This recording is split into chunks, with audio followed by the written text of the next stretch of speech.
আসসালামু আলাইকুম। আজকের এই সুন্দর জায়গায় সুন্দর একটি বই নিয়ে কথা বলবো। বইটি হলো চাঁদের পাহাড়। লিখেছেন Bibhutibhushan Bandyopadhyay. I think this is the right place for this video. So let's get started. গল্পটা হলো এক বাঙালি তরুণ শঙ্করকে নিয়ে।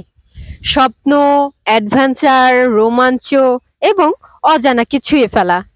কলকাতা চাকরি ছেড়ে শঙ্কর পাড়ি জমায় আফ্রিকার বুকে, যেখানে জঙ্গল, মরুভূমি, সিংহ, সাপ সব পেরিয়ে সে খুঁজে ফেরে হীরের খনি। একদিন হুট করে শঙ্কর একা হয়ে যায়।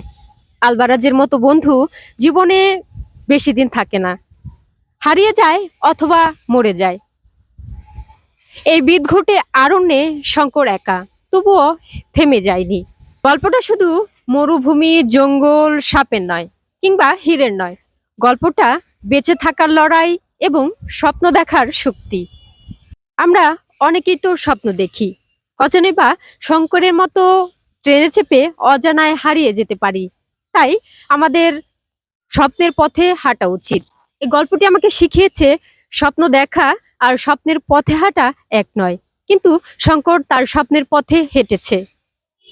বইটি পারচেজ করতে অবশ্যই ইনবক্সে নক করবেন এবং ভিডিওটি ভালো লাগলে অবশ্যই লাইক, কমেন্ট, শেয়ার করতে ভুলবেন না।